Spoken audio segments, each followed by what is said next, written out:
All right, guys, for Thursday's workout, you guys know the drill on Thursdays. We kind of stress this all the time, that we're not going to be doing it as if you're trying to set your best score, but more or less learn how to control and pace things correctly, and also just take it at a lower intensity because it is the mid part of the week after coming multiple days. You need that day to kind of reset. So 2 pieces. First piece is going to be a superset of 3 movements. We're going to do 3 rounds for quality.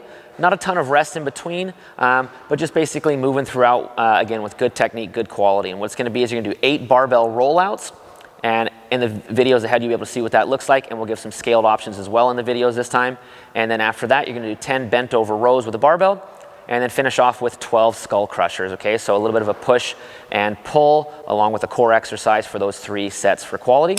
Once we're done with that, 20 minutes of continuous work. What's going to happen is we're going to have an ascending AMRAP here. So what that means is you're going to have a certain amount of work. Each round, the repetitions or distances are going to go up. So it's going to start with a 200-meter run.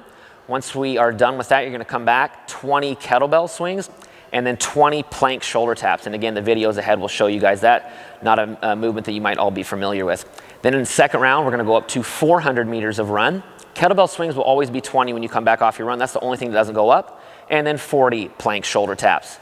600-meter run, 20 swings, 60 shoulder taps, 800, 20, 80, and so on, okay? If you can complete through that 800, 20 swings and 80 shoulder taps, whatever time is left in the 20 minutes, you're gonna cap yourself by doing either 100 air squats or as many as you can for the remainder of that time, not to exceed 100, okay?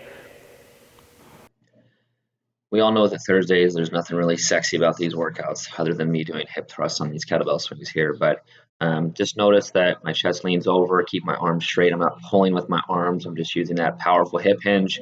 Squeeze your buns at the top, let the bell guide all the way up overhead. On our shoulder taps and plank position, just notice here how I keep a straight line throughout the entire movement. I'm not trying to do these super fast. I'm just looking for total control. And if I can need a little bit extra assistance, all you have to do is spread your feet out a little bit wider. That gives you a bit more solid base. On the barbell rollout, you'll notice a couple things here. Number 1 is my arms are staying straight.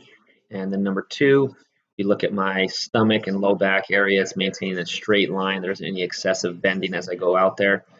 In the video that will follow from here, you're going to see an example that will be a scaled option to where you're not going as far as I'm doing in this video. That will still work your core muscles just the same. Okay.